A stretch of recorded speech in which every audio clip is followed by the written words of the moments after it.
Bienvenidos a la unidad 7 y al octavo práctico de la asignatura Introducción a la Investigación. El tema de esta semana es Ética en Investigación. Los textos para esta clase son dos. Uno escrito por la profesora titular de nuestra asignatura, la doctora Mariana Cremonte, en Buenas Prácticas en la Investigación Científica, y el otro escrito por Isidoro Delclaux Orá, Ética de la Investigación e Informe Experimental.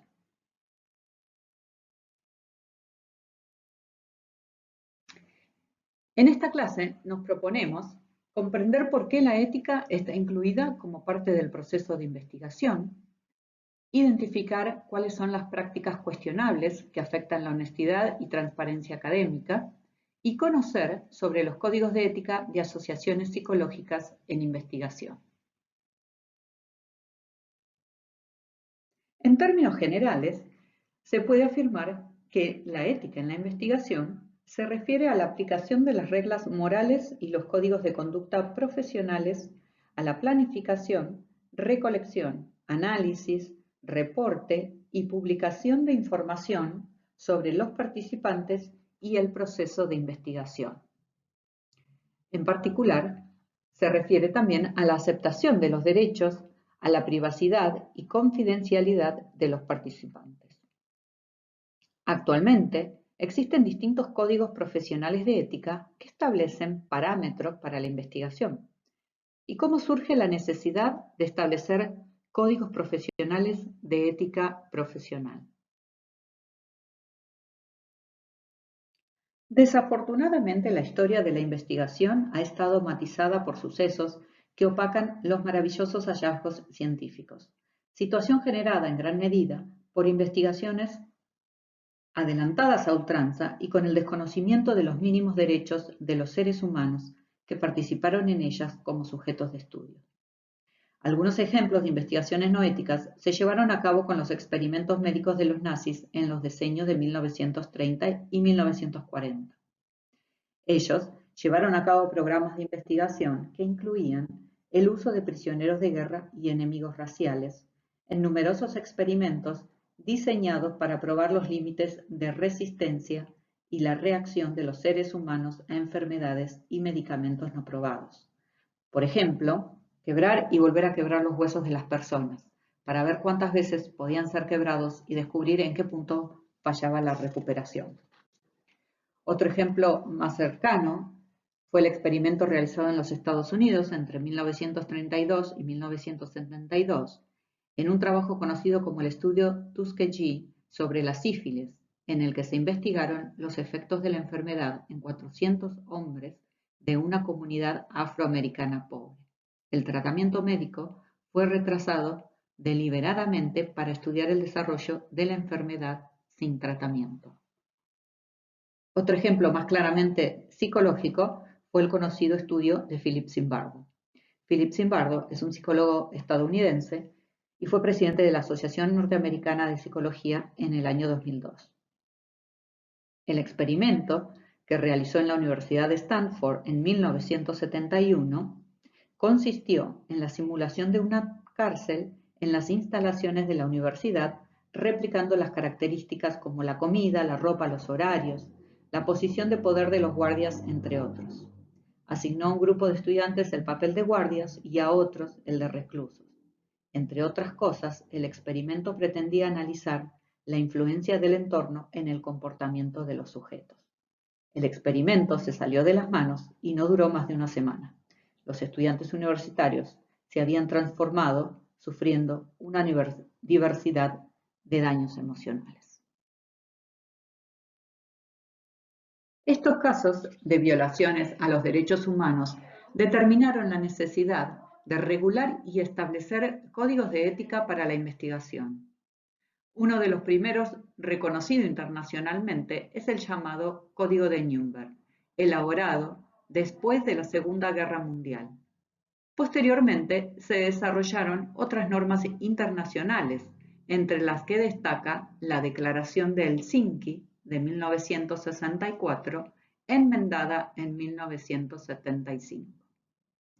En 1978 se publica en Estados Unidos el llamado Reporte Belmont, que fue aceptado por la comunidad científica internacional y que sirvió de base para otros reglamentos y de modelo para los muchos lineamientos que adoptaron las diferentes disciplinas específicas.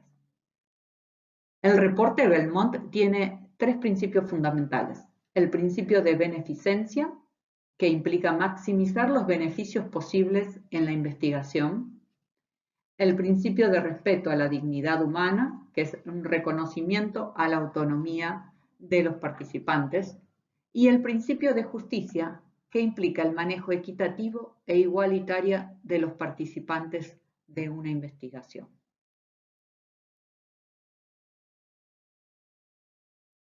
Los principios del Tratado de Belmont han servido de base para la creación de distintos códigos de ética en ciencias sociales.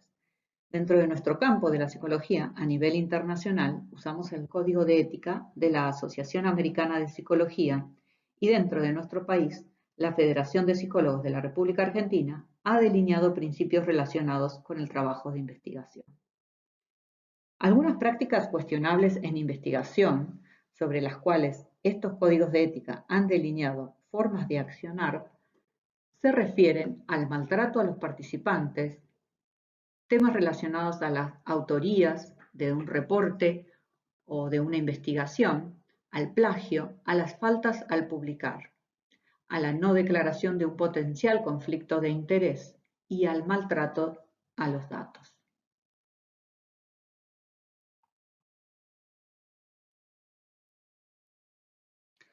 A continuación, voy a desarrollar algunos de estos conductas cuestionables o prácticas cuestionables en investigación.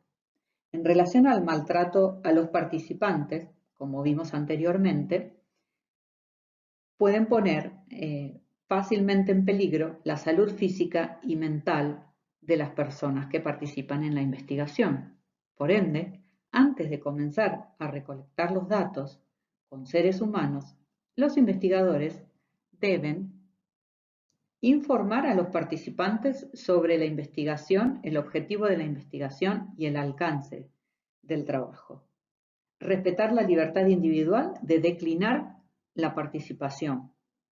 Proteger a los participantes de cualquier molestia física como mental y prever el no realizar ningún tipo de daño mental o psicológico o físico a los participantes. También se debe obtener un consentimiento del participante antes de comenzar la investigación. Siempre la investigación debe ser voluntaria. Se debe mantener la confidencialidad de los datos recogidos de cada participante. Y también algunas obligaciones durante la planificación de la investigación y antes de recolectar los datos implican el poder evaluar todos los aspectos éticos durante el proceso de la investigación y también obtener el aval de un comité de ética.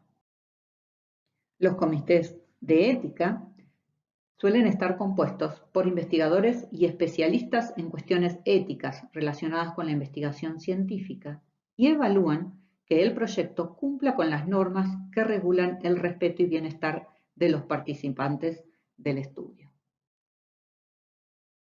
Es importante destacar que los estudios que deben ser evaluados por un comité de ética son aquellos que recolectan datos primarios de participantes, sean animales o humanos.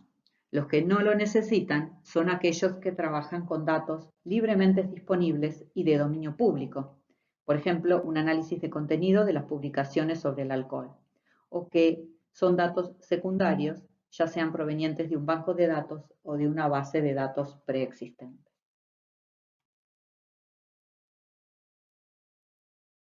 Existe una serie de prácticas cuestionables relacionadas con escribir un informe o artículo. Dado el clima académico, que es competitivo y demandante en lo que respecta a las publicaciones, se ha dado lugar a algunas prácticas cuestionables en cuanto al reconocimiento del trabajo conjunto. En verdad, se espera que cada autor haya contribuido significativamente al estudio. Sin embargo, algunas prácticas poco éticas en cuanto al reconocimiento de la labor conjunta incluyen La omisión en la lista de autores de personas que deberían integrarla, es decir, que colaboraron significativamente del estudio, y a estos se los llama autores fantasmas. Algunas veces se trata de becarios u otras personas de bajo rango académico, y la inclusión en la lista de autores de personas que no han participado lo suficientemente del proyecto como para merecer una autoría. A estas se las llama autorías regaladas, honorarias o invitadas. Muchas veces se trata de personas que tienen acceso a recursos financieros para investigar o que ocupan cargos altos en instituciones académicas o son muy prestigiosas. Otra forma es el plagio. Además del reconocimiento de la labor de otros a través de las autorías, también podemos incluir aquí el no reconocimiento del trabajo intelectual de otros a través de las citas correspondientes, lo que se denomina plagio. Cualquier idea no propia que se exprese en un texto académico, exceptuando solamente a las que sean de conocimiento público o de sentido común, debe ser acompañada del reconocimiento a la autora que la propuso a través de la cita correspondiente en el texto, seguida o en el medio de esa idea no propia, y referencias bibliográficas al final del texto en un listado. Otra forma de práctica cuestionable es las faltas al publicar. Uno es las faltas al publicar, que se llaman publicaciones redundantes. Es frecuente que para minimizar el esfuerzo que implica desarrollar un estudio, se incluya más de un objetivo en un mismo estudio. Esto lleva a que algunas veces los resultados de una investigación se publiquen en más de un artículo. Esto ha llevado a que en algunos casos se publiquen versiones diferentes de los mismos resultados en más de un artículo, lo que constituye una falta ética. Finalmente, hablamos de publicaciones sesgadas hacia los resultados positivos. Se ha visto que casi todos los estudios que se publican tienden a tener resultados positivos, esto es, que apoyan la hipótesis de investigación, y que muy rara vez se publican estudios que presentan resultados no concluyentes o negativos, es decir, que apoyan la hipótesis nula. Esto genera un sesgo en la evidencia científica que se ha llamado el sesgo de publicación. Este sesgo ocurre cuando el resultado de un estudio afecta la probabilidad de que sea o no publicado, o incluso de la visibilidad del artículo si es que llega a ser publicado. Otro grupo de prácticas cuestionables lo constituyen el conflicto de interés y el maltrato a los datos. Es conveniente que cada vez que se publica un trabajo, los autores declaren cualquier interés particular que puedan tener en relación con el estudio. El caso más paradigmático lo constituyen las remuneraciones económicas al investigador o a su institución a través de sueldos, subsidios, premios o regalos. Sin embargo, se ha señalado también que deberían informarse otros intereses no económicos que podrían generar un potencial conflicto de interés relacionados con las creencias o afiliaciones de un investigador, por ejemplo, políticas o religiosas.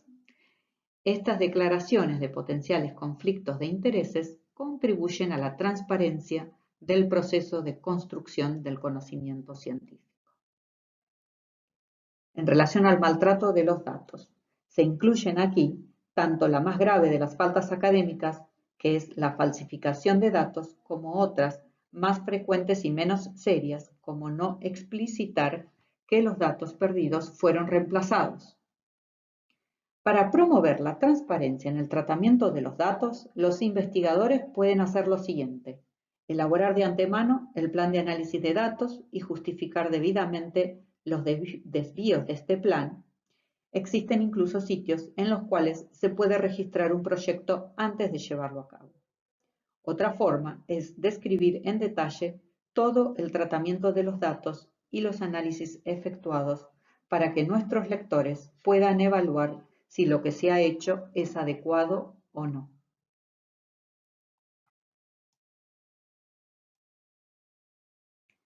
Finalmente, para aquellos interesados en seguir leyendo sobre los códigos de ética en la profesión, pueden consultar el Código de Ética de la Federación de Psicólogos de la República Argentina y el Código de Ética de la Asociación Americana de Psicología.